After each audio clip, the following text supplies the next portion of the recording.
Hey guys, welcome to the next tutorial of ethical hacking and penetration testing via Kali Linux. So in the previous tutorial, I taught you how we can go ahead and get into the system and get the hash passwords for our Windows 7 thing. So as you can see, when I ran the hashdom database, I have already received the password. I did not even need to go ahead and crack that. So I'll go ahead and show you this once more if you want, but this is how it works likely. And as I told you that it gave me out the hash password, but over here it also gave me out the exact password, that was abcd@123. So if you are not able to go ahead and get this password, if you had some tough password which has multiple characters and everything, then you need to go ahead and run the auxiliary auxiliary run auxiliary slash analyze and slash JTR, I believe it, crack underscore fast, run auxiliary analyze fast. Let me just check if I have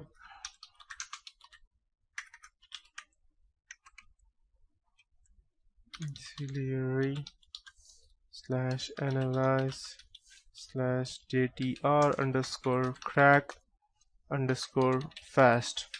And if you're unable to run this, you need to go ahead and run this command, or you can also go ahead and type use over here. But I don't believe that you would need to use that, because when you go ahead and use the hash thing, you already easily go ahead and get the password for that, as I have got over here. So that's how you can go ahead and use this. And once you have this password, you can simply go ahead and gain access to that using a remote desktop or whichever you want. So, but that's not it.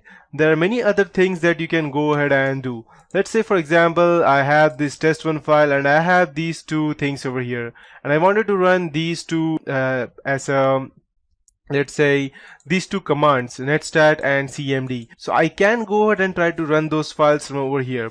Let's see where we are exactly. I am in system 32, so I'll just go ahead and get back to, let's see where I am. Okay, I'm still in Windows and I am in C drive right now.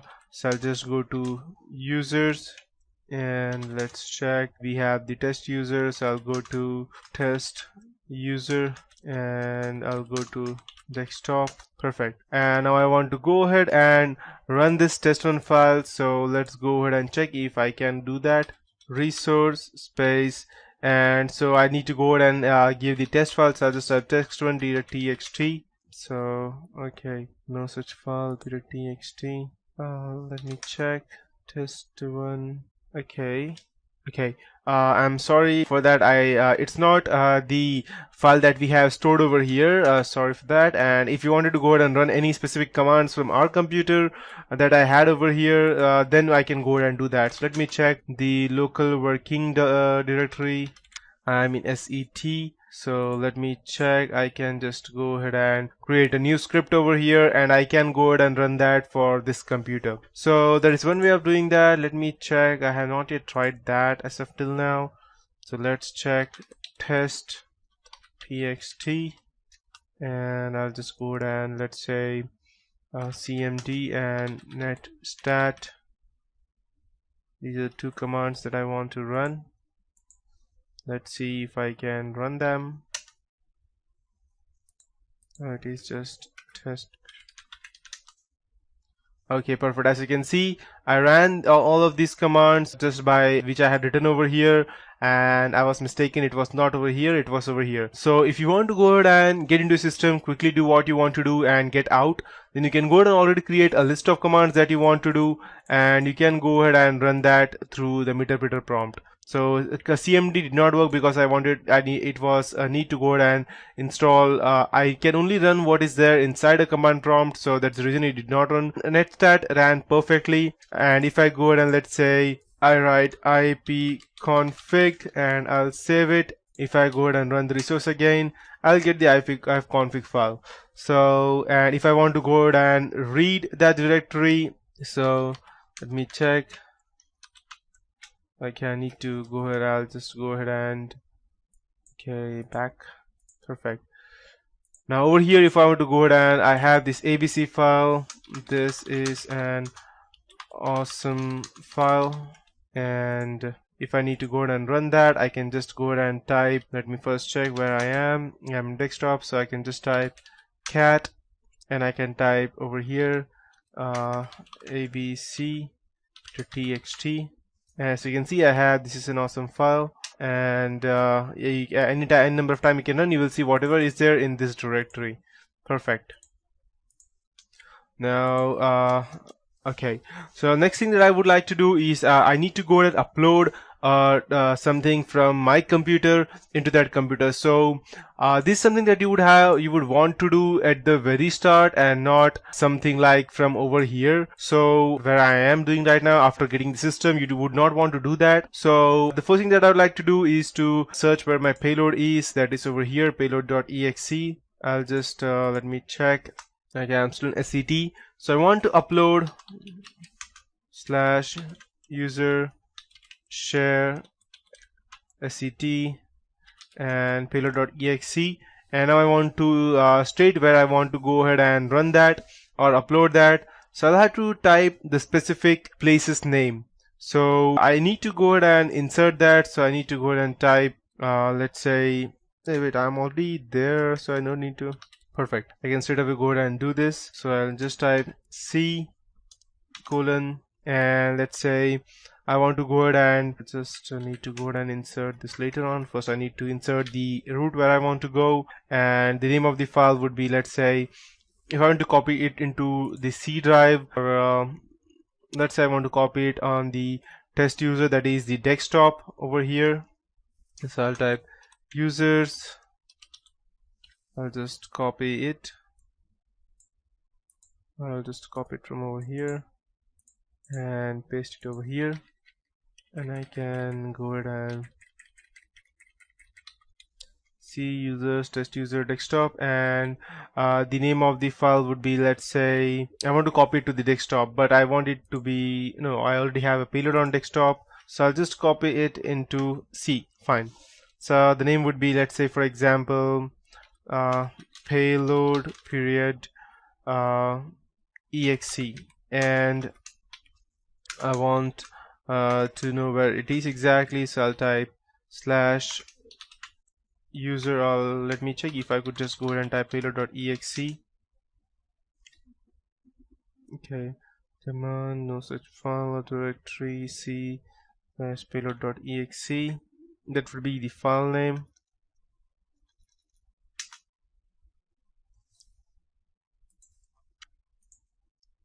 Okay, sorry, actually it should have been exactly the opposite. The payload should be over here, and the C drive should be over here. Okay, perfect, uploaded. So let's go ahead and check the C drive right now. As you can see, I have the payload file. So similarly, you can go ahead and just simply copy it to the startup drive of Windows, and it will run just perfectly fine. If you want to check where you are working right now, so you can just type get wd, and it will show you where you are right now. If you want to check which local directory are you in the Kali Linux, so you can type get lwl, that's get local working directory. If you want to change the local working directories file, then you can go and type lcd. For our remote, you need to type cd, again mkdir, mv, you know, and all of these, most of these things are the same, except that if you want to go ahead and port forward or forward a local port to a remote service, then you need to type port fwd to go ahead and port forward anything.